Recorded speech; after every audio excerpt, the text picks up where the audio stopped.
La la la la. La la la.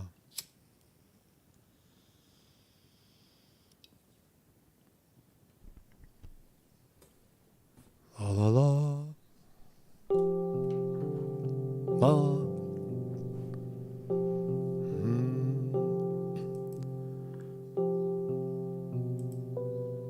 We are alive. We're alive. April 12, 2023. Only 1.5 years away from the next presidential election, where Donald J. Trump is a criminal. Everything Trump is criminal. Reparations in America. Pay your blacks. Pay your blacks. Whites, stop complaining. My groceries are free because I'm black. Damn it. What? You're going to punch me in the face? Marcus Conte reporting. Good morning, everybody. Welcome to the program. Today's April 12. Beautiful day here in the northeast part of Pennsylvania, America. Regardless of what's happening in the world, the weather is beautiful. The season is changing beautifully. And we are live right here on YouTube. Some people are not happy in the world. There's still a trend of young people planning. It seems like college-age kids planning the senseless murder of other people for no real reason other than, I don't know, fame. I don't think anybody's listening to them. That's probably the number one problem with a lot of young people. No one is listening to what they're saying, what they feel. What is the frustration amongst young people that ultimately resort to insane terroristic violence, like shooting young kids in the school or planning to shoot young kids in the school? What's causing that? Is it society? Is it some sort of hormonal, organic, karmic thing inside the person? It's probably both. But neither is being addressed. And we have this rampant problem of mass murder in America. It's become glorified. It's become, oh, yeah, did you see the new murder? Every college has a murder. Right? If you go to college and there hasn't been a mass shooting there, then it's probably not a good college. Right? But, you go into the admissions office and say, well, how many mass murders how many mass shootings have you had in your school? And they say, well, we haven't had any. Well, that means you're not popular enough. Maybe you should do more. And this absurdness of black reparation, this absurdness of a heavy-set black woman, large, heavy-set black woman walks into a Target in Minnesota and shops throughout Target and rallies up about $1,000 in stuff. And she hits the checkout counter and demands that she speak to the manager, being very aggressive with the worker, towering over her, pushing her body into the other person. Security guard shows up and asks what's happening, tells the lady to leave. And as and then she starts to pursue him, he ends up back in his office being followed by a very, very large black woman who then corners him in the office where he punches her in the face and subdues her. And for that, he was almost charged with assault. The guard, for doing his job, for protecting the property and the merchandise from some psychopathic, lunatic, radicalized black, thank you, Democratic Party, is demanding that she get $1,000 of free stuff to compensate for her blackness. That's where we are right now in America. I mean, also Jim Jordan is pursuing now Alvin Bragg in New York. I told you he was the problem when it happened.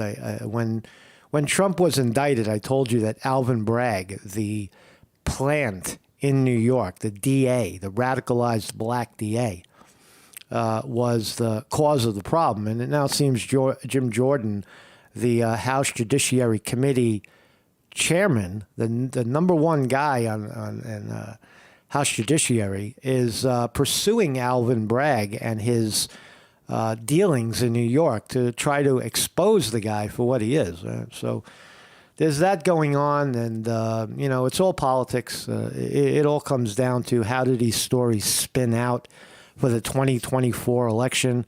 I mean, it's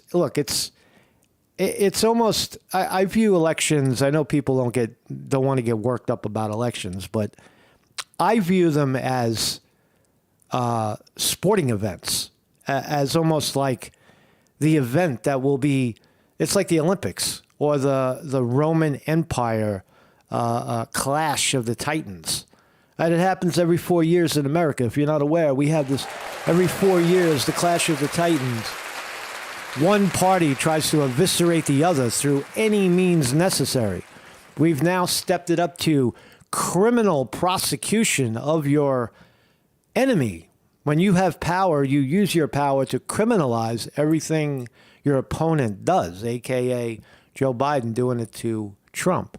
Now, is Trump guilty of criminalizing Joe Biden? Of course he is. He's criminalizing Joe Biden's activity in Ukraine with his son, Hunter, and such. And so the tit for tat, but that's okay. Words, I don't see anywhere where Trump really went after Hunter Biden, per se, or Joe Biden in a way that was trying to get them criminally charged. I don't recall Trump ever doing that, but certainly Biden and Biden's administration is doing it to Trump right now because Trump threatens the apple cart. Trump's going to flip it over, man. Trump is still talking about corrupt elections and unfair processes in America, radicalization, and the radical left doesn't want to hear it, so they're criminalizing everything Trump does. Now, as I said on this program many times, my belief is that Trump would have walked peacefully into the pasture if he would have shut his mouth when he lost or was defeated, or however you want to phrase it, was cheated, who knows, in 2020. If he would have just shut up and went away, he would have been glorified. He would have been the same as Obama, the same as Bush Jr., and any other president, Clinton, that walked the halls, walked forward. But Trump did decide to enter the ring and re-enter the ring.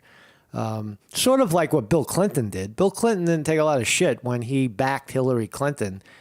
Bill Clinton came from out of nowhere, ex-president, supposed to be neutral on everything, defending his wife's run for the presidency, vilifying first Barack Obama as not being able to win because he's too young and black, and then later backing Hillary Clinton to destroy anybody who got in their way, which was initially Bernie Sanders, and then they shifted to Trump. So anyway, there's a lot of radicalization in America right now. Those are the stories that we're following, and most importantly, breathe, relax, enjoy yourself. You could still do that while you follow these stories. You just follow them in a different way. You say, "Wow, humanity is so messed up. It's upside down. It's not joyous and free and happy. It's something else." People are suffering in a sense through black reparations, wanting to kill other people, wanting to outwit your opponent in an election at by any means necessary, legal or illegal, doesn't matter anymore. Let's just get them, go get them. So that's where we're at right now. Anyway, this is my thumbnail today. Did I mention that the security guard was white and he did punch the very large black attacking woman in the face to subdue her? And then, of course, when the police arrived, she was like, yeah, I got punched in the face, man. He punched me in the face. Now she's the victim. She's always the victim. She was the victim the whole time. I'm victim of black slavery. Give me $1,000 free stuff. I'm going to push my way into the office and threaten the security guard. And when he punches me in the face, it's his problem. It's his fault. Bizarre stuff. So that's real. We'll see the video. I got the video. So my name is Marcus Conte. I'm a video philosopher. I'm nothing other than a guy who makes videos, really. And the videos are educational and philosophical. No harm is meant. No political side is declared. You don't have to get worked up about what I say. You don't have to cornhole me into the right extreme or the left extreme or right up the middle, progressive, individual, independent, conservative, Democrat, Republican. Don't call me any of those things, man, because I don't want to hear any of that shit, man. Don't call me. You might as well be calling me dickhead and mother effer and because those are the same terms. We're all in it. We're all humans. We're all a lot of us here watching the program reside in America, and we have to deal with this nonsense constantly. This constant barrage of bizarre behavior. So that's what I talk about. It's educational, philosophical. It advances the ball on humanity. And every Tuesday evening, we have a live Dharma gathering where we practice together mindful breathing, relaxation, and enjoyment on a Tuesday night basis. If you haven't been there, come on down. We do a live chat. Everybody's allowed to come on. Everybody and anybody. What other YouTube personality do you know that throws out the common link for anybody? Not just people who, are special, but just anybody. You want to come on? Come on. Come on, man. Come right on the show. So you can do that every Tuesday evening at 7 p.m. And we gather. We have an open discussion. If you want to support this program in a donation form, Zelle is the best way to do it. And really, this is how the program continues. shorthappylife@gmail.com is the email for your Zelle donation, and I thank you for that. So let's start here. History. Remember history? History is what happened before today. Everything that happened earlier is history. And it does seem that as history moves along, technology is stepping in to redefine that history. Are you with me so far? What we know about, for example, video, right? We think of video as proof, unfettered, unadulterated video of an event as proof of an event happening. Right? That's how we view it right now, and then we document that video evidence as proof, but what's happened is that video evidence is now manipulatable, as we see through AI, where people in the videos' faces can be changed. The sound obviously can be changed. The editing of where events actually happen, the timing of events can be moved around. And people do this all the time with video. They manipulate video. So is the video a historic representation of what happened? If it's manipulated? No, it's not. But in 1,000 years, will we know if the video was manipulated or not? No. We'll just look at it and say, that's what happened, right? There's the video. Was there a video before it? No, that's the video. So the point is that technology is not necessarily documenting history, but in fact could change the interpretation of it. And here's an example, right? When you write on paper, right, or what the scribes did 700 1,750 years ago, they would write stuff on parchment paper. And sometimes, because the parchment paper was expensive and or rare or sought after, they would, rather than throwing it out, if something that they didn't like, they you write and then you throw it out and you get a new piece of paper. What they would do is they would erase it. So they would erase it and then reuse the paper. But today, we're able to, well, we still do that, but back then, the theory is that the first draft of a writing is in the paper still, right? When you write on something, the impression of what you wrote, regardless of the ink or lead, the impression of the writing can still be detected. Says science today, 1,750 years ago, they're reevaluating the biblical chapters of Matthew and finding hidden meanings that you didn't even know were there in the Bible, that were written by the scribes of the time, but decided to erase it. And now we have a new science, a new birth of science, of going back into the scripture and throwing ultraviolet light on the imagery and saying, see, that's not what Jesus said. God damn it. You see? See what the guy before him three rounds ago, fucking practice sessions ago, he said one thing, and then he published a later version of it, and that's what everybody's seeing. So which one is true? Which one is real? Why did the guy change his story? It appears to be, in my view, a manipulation of. It's an abuse of science. Does anybody really know? Is it effective? Well, let's read. So, New York Post reports, let there be UV light. Excuse me.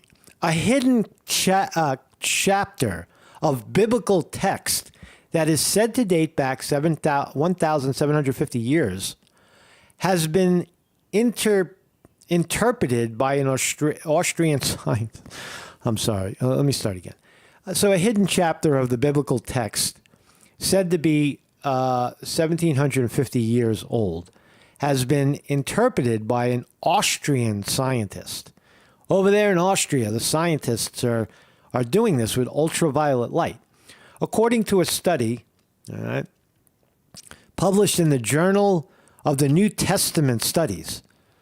New Testament, because they're tired of the Old Testament already. Give us a new one. I mean,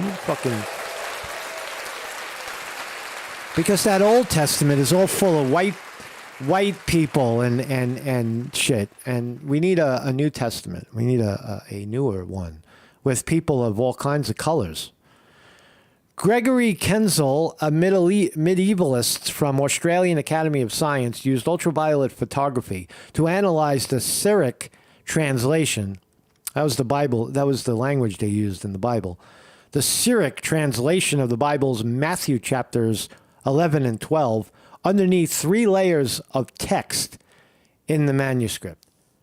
3 layers. Right? They went down 3 layers. So somebody wrote something, erased it, wrote something again, erased it, and then wrote something a final third time, and that's what everybody sees and talks about. So these jackies are using a pseudoscience to uncover hidden jargon beneath the original text of these biblical fucking scribes.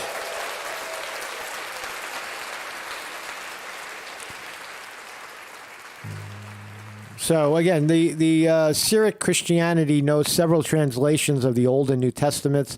Until recently, only 2 manuscripts were known to contain the Old Syriac translation of the Gospels. And there it is, right? So you flash it with ultraviolet light. A medievalist from Australia found the concealed chapter with ultraviolet light. So apparently this is a real, I don't know, there's something hidden in the script. Maybe it's the shit in the background. Maybe it's the shit in the forward. I don't know. But nonetheless, it's another translation of Christianity, right? Right, so if somebody disagrees with the text, they'll go, oh, no, there's a text before that we discovered through ultraviolet light. It was right in front of our face. We didn't have to dig for it, and we found it. It was there, and you need to believe it. Is it true? Is it real? I don't know. I don't know. But it is a manipulation of media, in my view, just like the examples of manipulating video. Is video proof? Is handwritten documentation proof of something? Well, not anymore. They're saying that, well, no, it can't be proof because there was something before it. If you follow. So that's one story. Let's talk about this guy. The psycho that shot up the bank texted his family, "I love you," minutes before he killed. Who cares about this, right? This guy's crazy, right? It's just, today is a day of looking at psychopaths, which I often do on this program. Kona Sturgeon messaged his parents, "I love you," before killing 5 coworkers. Who's this guy? Roommate had no idea that he was planning the murder. There he is with his gun and his broken glass, and he's having his heroic moment before the police kill him. He's got no armor. He's got no skills at all. He's just roaming around shooting people, waiting for the police to shoot him. And there they are. There's the police coming in. Dun, dun, dun, dun, dun, dun. Here we are. We're here. Who do we need to shoot? That's what we're trained to do. Shoot and kill. Kill. Kill the killer. Kill the killer. Get the killer. Kill him. Here they are. Here's our fine men in uniform. Militarized police all over America. Ready to kill. They're ready to kill because the people are still armed, and you got to take away the gun, and the way you do that is have a bigger gun and more guns. You see, more guns for the police will equal less guns for people. They say that's what they think. That's the thinking right there. So this guy should burn in hell, right? He's probably burning in hell right now. They're flipping him over right now for shooting 5 innocent people. But why? Why? Why here? Minnesota, yesterday, Minnesota college student charged over cache of ammo, knives in dorm. Let's listen to Fox 9 report. Custodians at a Minnesota college led police to some disturbing discoveries, and now a former St. Olaf student faces some serious charges. Fox 9's Rose Schmidt live for us in Northfield tonight. So, Rose, the school pretty concerned about these findings. Yeah, and Northfield's police chief tells... What happened to, like, fraternity pranks? What happened to, hiding, someone's shit while you're in college, like, or old-fashioned fun, like, I don't know, whatever college kids do, like, leaving beer bottles in the hallway or something, or falling asleep in the bathroom. Today, they sit around and they plan mass murder. Crazy. It's a crazy prank, but it's real. Right? I would like to know what college kids really, really think about this. I mean, see, here's the problem. You can't interview college kids and say, "Hey, college kids, what do you think about this upsurge of crazy students killing people? What do you think about that? What do you think about people your own age turning to terrorism?" And they'll say, "Oh, it's bad. Oh no, it's terrible." But you have to say that. If you're in college and you say, "Well, I think he has some valid points. I think that gun violence in America is blah blah blah, and I think blacks should have reparations because of their slavery and blah blah blah." Now you could say all things like that. Sometimes you got to kill 5 people to change the view of millions. Some students might actually have that because they're in so much pain, but they won't talk about it because they'll end up like this guy, thrown in jail. Let's listen to the story again. I talked over it. Former St. Olaf student faces some serious charges. Serious. Fox 9's Rose Schmidt live for us in Northfield tonight. So, Rose, the school pretty concerned about these findings. Yeah, and Northfield's police chief tells me the suspect was planning something, but he stopped short of saying it was an event planned for campus. A St. Olaf spokesperson confirmed to us that no guns were found. New court documents show custodians at St. Olaf College found empty packages for high-capacity magazines in a campus garbage can last week. That began an investigation that led prosecutors to charge 20-year-old Waylon Kurtz with 3 felonies, including terroristic threats. The college says he was a student but is now banned from campus. This webpage shows Kurtz was on the men's cross-country team, but the information has since been removed. Charging documents show St. Olaf's public safety searched Kurtz's room and found a tactical vest, knives, and empty boxes of magazine drums and ammo. Kurtz told campus officials he was a gun enthusiast and thought he was able to have the equipment.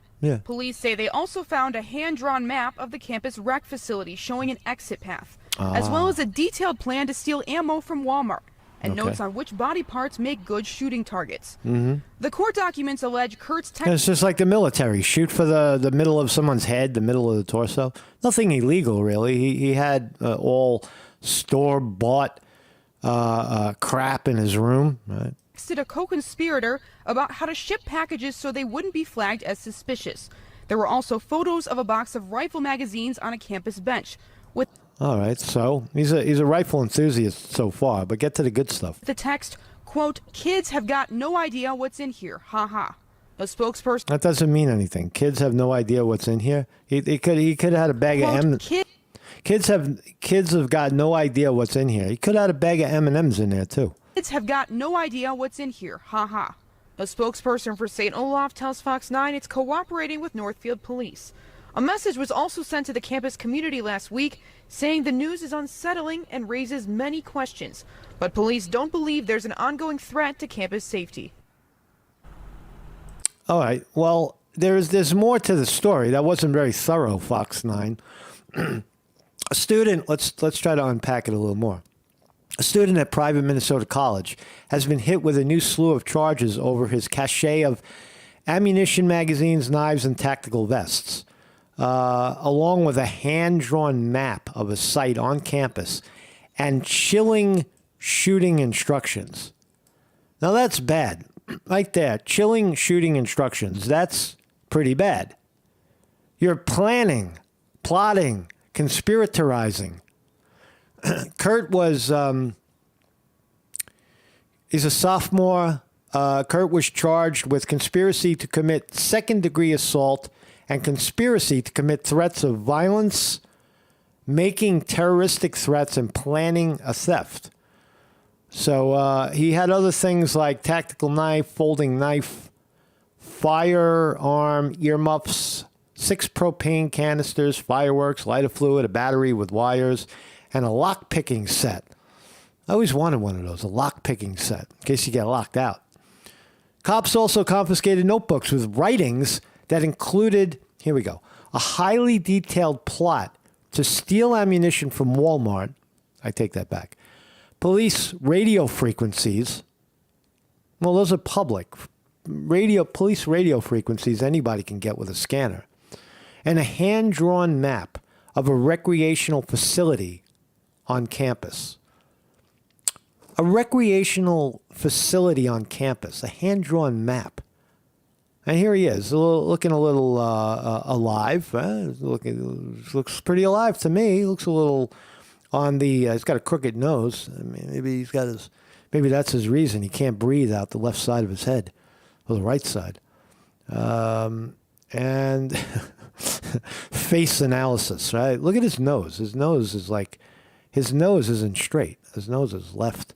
A little feminine, a little on the girly side. But girls like that, you know. Young girls like young boys that look like girls. I don't know why, but they do. Justin Bieber, for example, when he was young. So 20, he's from Vermont, facing felony conspiracy charges and terrorist charges on this campus. The map included an arrow indicating a travel route and apparent exit path. In addition, in Kurt's room and vehicle, a criminal complaint said a search of his phone showed he texted someone about buying guns with unlicensed sellers. That's also not really illegal, I don't think. Kurtz also texted photos of a box filled with rifles. So what? So what?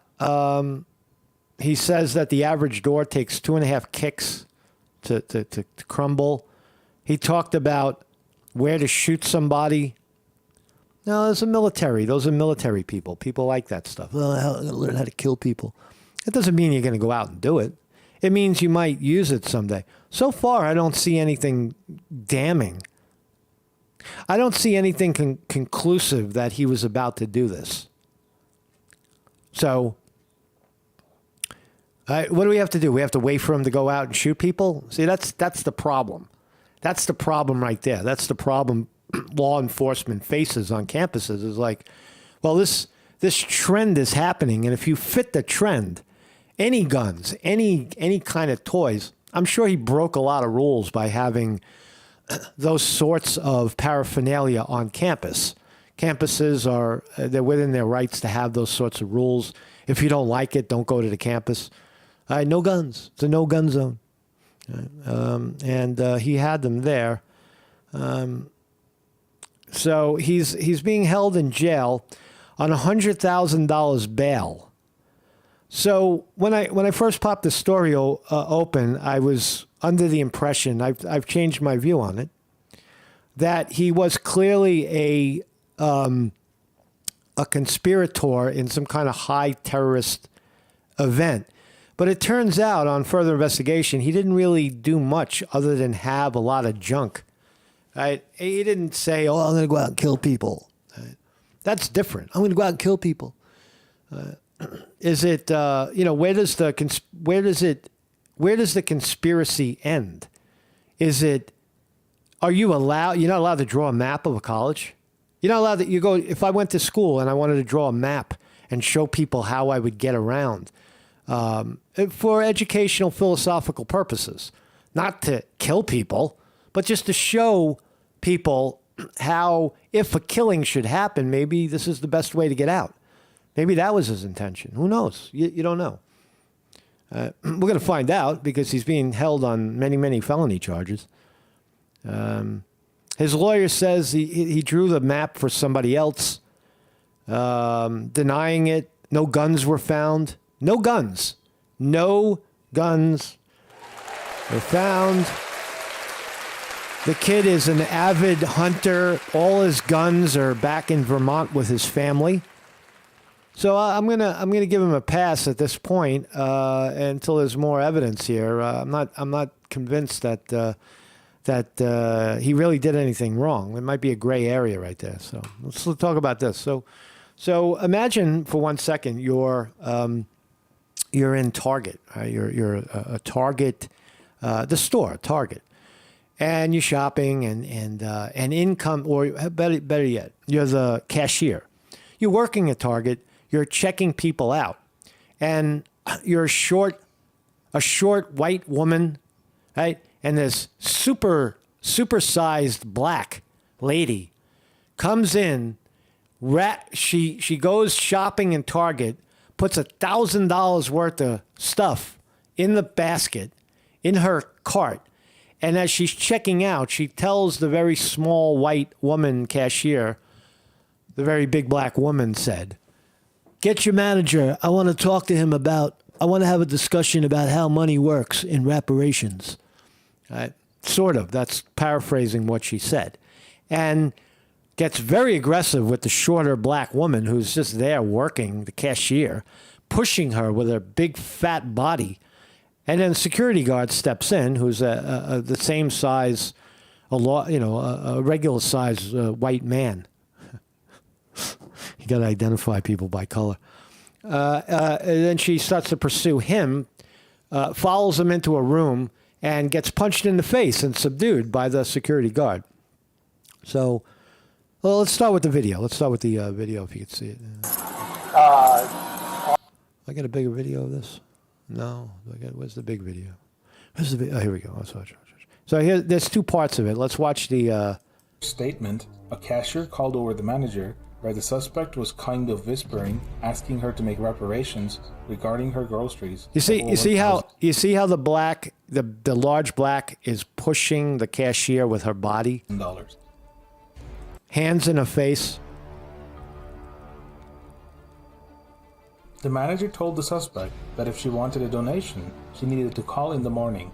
This response led the suspect... You see that kind of behavior when you attack somebody like that? Watch. In the morning. This response led the suspect... Right? You're scaring the person. You're terrorizing you're putting... Look at the height difference, right? They're both kind of chunky women, but the black is got a full fucking 8 inches on her, right? Big. Become verbally aggressive, screaming, and forcing the manager to back into the cafe counter. Boom, boom. Using your body, you're pushing people out of the way. Right? That's not aggression. That's not a violent. You're not scaring the shit out of somebody. What do you got to do? You got to hit them first before it's violence? No, you're scaring them. You're using your size. All right.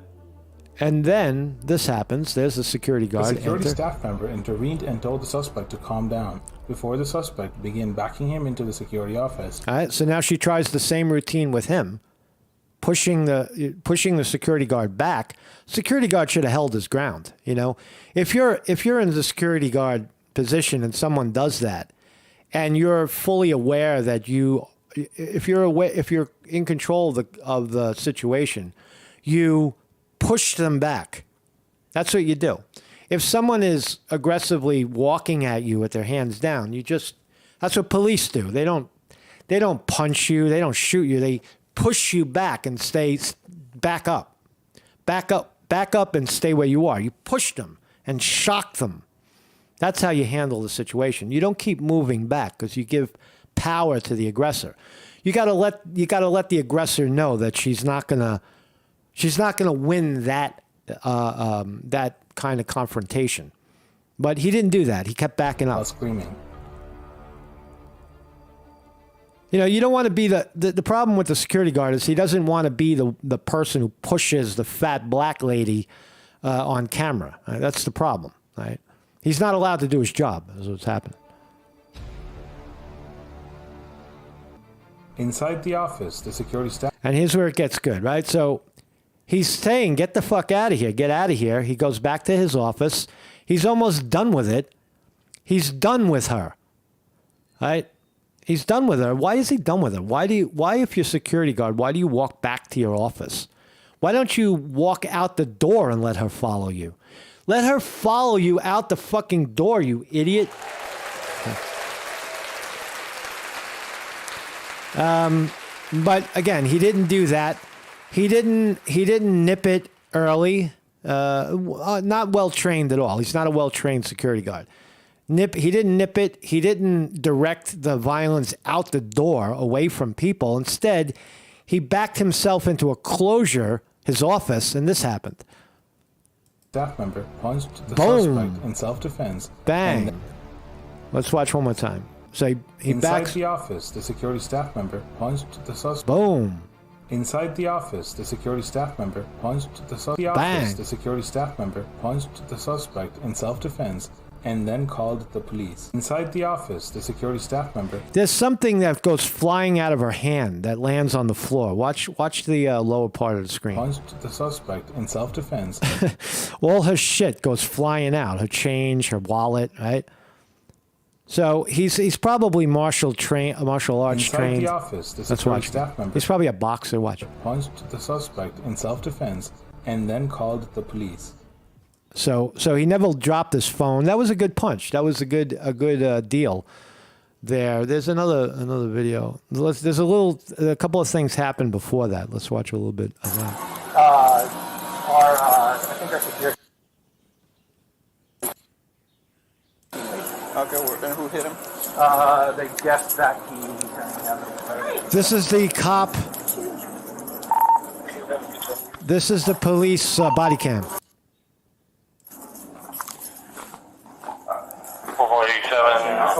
Please, sir. 27. 421, repeat. Safer fire. So what happened? She Okay, demanded scene us secure to at $1,000 from 2046. merchandise. Okay. Came up. I tried to verbally de-escalate. She told me that she wanted to rec it out, and I told her we couldn't do that. Okay. And then she said, "Excuse me," and I was like, "Man, like I need you to back up or leave, like, but we can't do that for you." So she started charging at me. I came all the way back into my office, into an enclosed space, and I hit her in the face. Okay. Uh-huh. Are you And I have it all on video. Ma'am, are you okay? Physically, I'm okay. Physically, I'm okay. So he didn't injure her. She's sitting there. Physically, I'm okay, but emotionally, I'm ruined. Emotionally, I am there. Car 4 David 31. Emotionally, I'm very, very angry, she said. Okay. In front of the big lot, let me catch 825 your Main. face. Investigate for suspicion. According to the manager's statement, a cashier called over the manager where the suspect was kind of whispering, asking her to make reparations regarding her groceries of over $1,000. Over $1,000 in groceries. Ba-ba-boom. The aggression. Planet of the The Apes. manager told the suspect Planet of the Apes attacks. that if she wanted a donation, she needed to call in the morning. This response led the suspect It's a donation? It's a donation? Since when does Target go into business to donate its goods to fucking overgrown crazy people? to become verbally aggressive, Dangerous, overgrown people. screaming, and forcing the manager to back into the cafe counter. The idea that we're even having a discussion that the security guard did something wrong here is ridiculous, right? Isn't that part of the story? The security guard is not in trouble at all. In fact, they arrested the woman, and she got 1 day in jail. 1 day in jail. The escalation. And A security staff member intervened and told the suspect to calm down before the Right. suspect began backing him into the security office. while back, screaming. walking. I think this is the same angle. The security guard walked her the wrong way. You walk her out the door. You walk her where you want her to be, out of the store. God damn it! Tactical error. Inside the office, the security staff member plunged Boom. He warned her, get away from me, and fuck you. Right? I don't care what you are, what color you are, what race you are, what fucking gender you are. Get away from me, or you're gonna get punched in the face, because that's my job.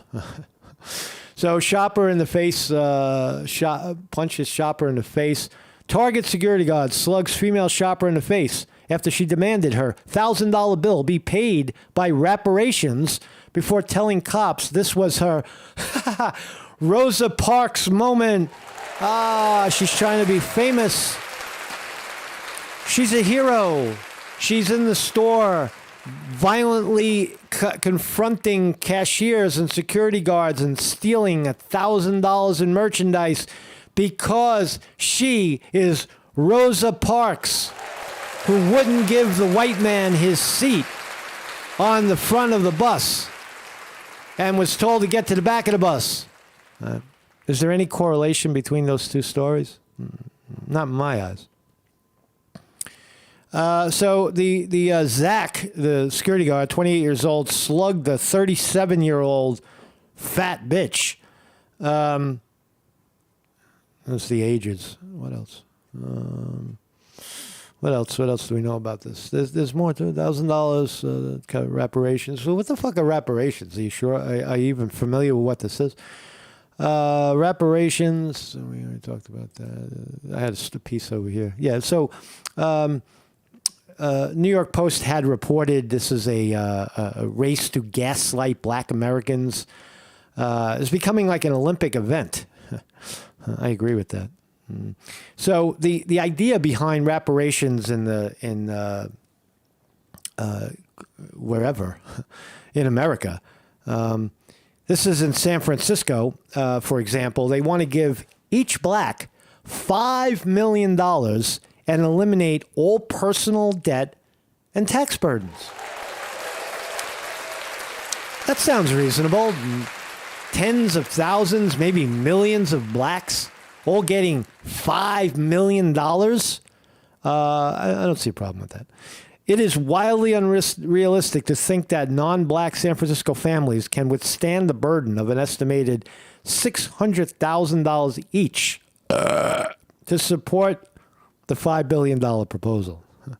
So every family in San Francisco is going to get hit with a $600,000 bill if it's paid for through taxation.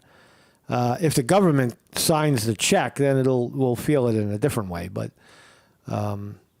other noteworthy recommendations include a guaranteed annual income for every black, $97,000 for 250 years.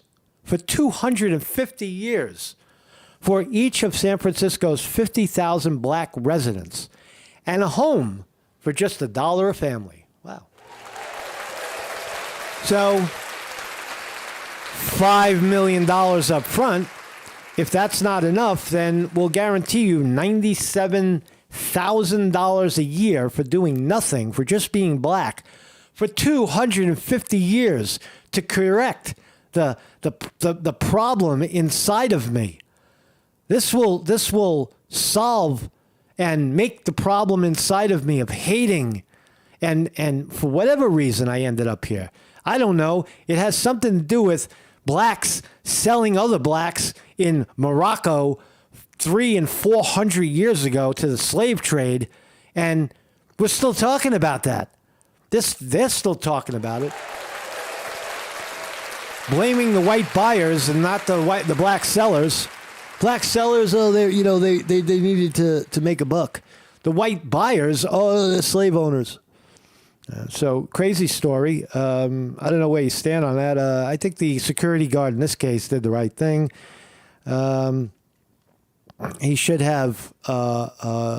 He was nice. He was kind. Right? He's not trained in de-escalating, situations like that. He could have done it differently. As I said, the first thing you do is when someone's walking into you, you use your weight to push back. Push. Open hands, push. Right? That's what you do. You push and you stand firm, ready to push again. If someone escalates it to something else, again, you don't know if the person has a gun. You're making that calculation that they don't. You're making the calculation that, there's no danger in pushing back on someone pushing you. And if you want to lead them out the door. If they're following you, that's good. Go out the door. Go out the door and maybe throw a rope around her and pull her out the fucking door. So anyway, current eligible. So these are ridiculous, nonsensical, impossible rulings. Look at all these needy blacks. I want my $5 million, man, while I'm alive. While I'm alive, give me $5 million. Show me somebody who would be against getting awarded $5 million. Who is going to take the other side of that ridiculous fucking argument that every black should get $5 million? What black is going to take the other side of that? No, I don't want $5 million. No. That's ridiculous because my problems are my own and I got to solve them myself.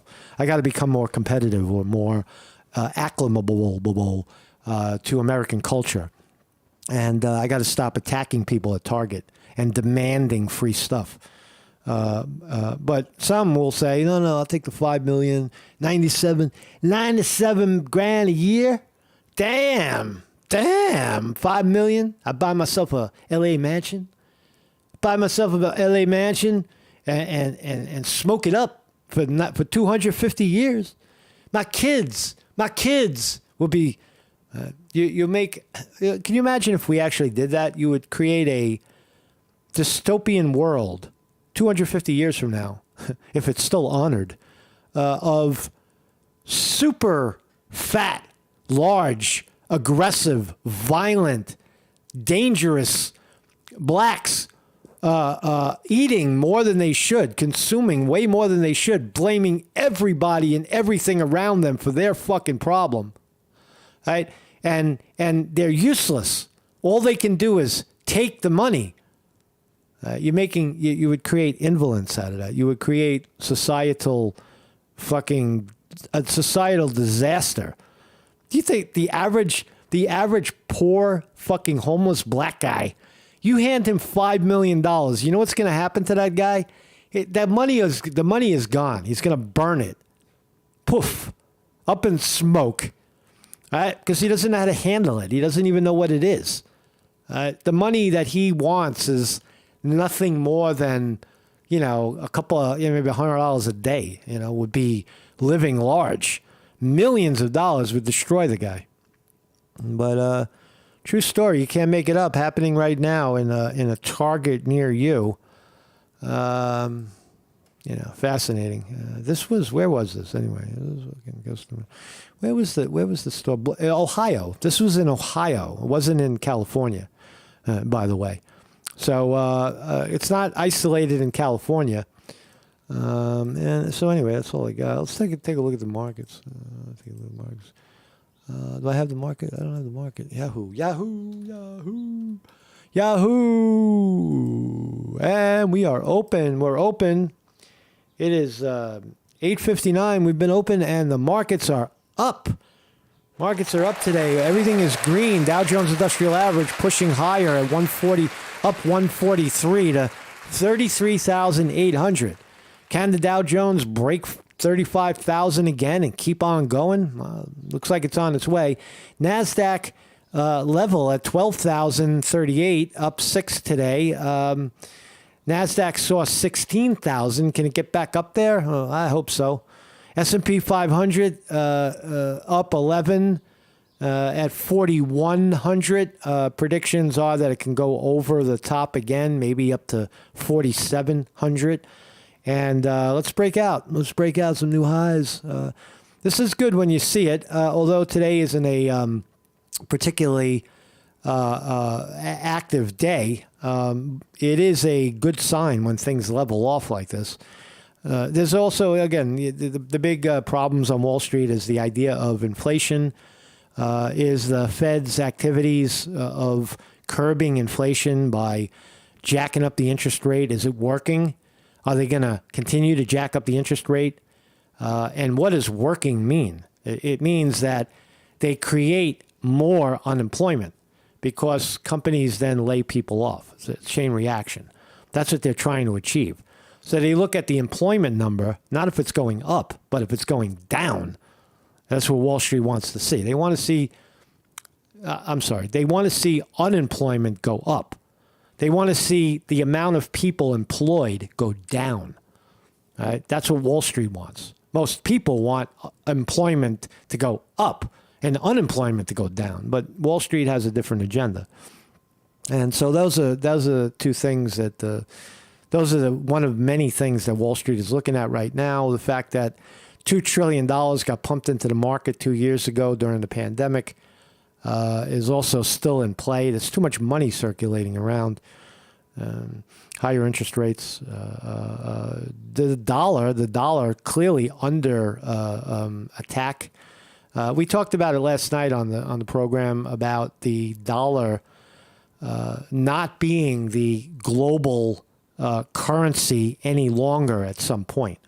And my assessment of that is that if you do that, if you think America is warlike and violent now, wait till you see what happens when they take the dollar off the table.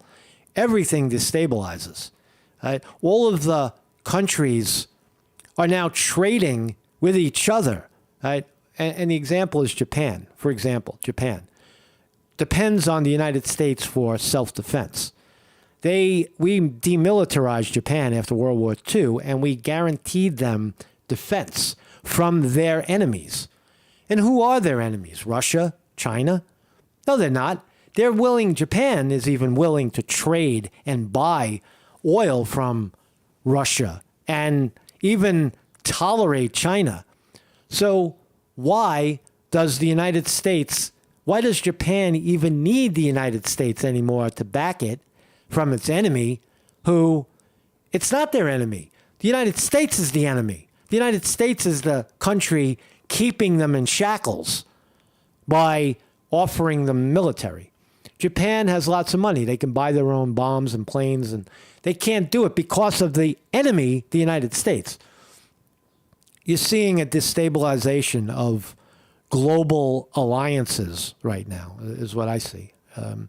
And Japan's a good example. There's other examples, but who is the United States really supporting anymore with its military, right? And ordering them to trade only in dollars, respect our sanctions. You trade with who we say you could trade with. You buy what we sell you, or where we tell you where you could buy it from. So America losing a little steam there. I think that dollar story is also entwined in the markets. Again, Wall Street's not worried. That's how you tell. Is Wall Street worried? Corporations worried about losing power of the dollar? Not right now, they're not, because everything is up. Remember, if it's breaking, right, you're going to see a mad exodus for the door, because all these companies go down. They make less money. They retain less money. The dollar is worth less. Not worthless, but worth less. So thank you all for joining me. Mark. You buy what we... Marcus Conte having a Joe Biden moment there.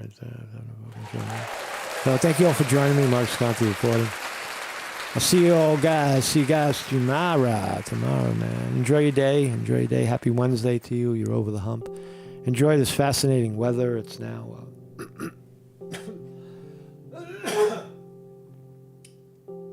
It's warming up here in Northeast Pennsylvania. Choking to death. Thank you, Weevil Girl on the wrench. Thank you, TJ, for being here. And new people, Palstry, David Brown, TJ, Carrie Barton. Welcome. Chris Milk. What's up, Chris? Jim Steele. I saw Jim Gerard in there as well. Jim. What's up, Jim? Vinny DiMartini as well as here. I missed you, man. I didn't see you in there. Vinny DiMartini. Colossal Bigfoot says, point being, all of us have been enslaved. This is just race baiting, fire stoking. Stoking the flames of race, racism. Right? Blacks love that shit.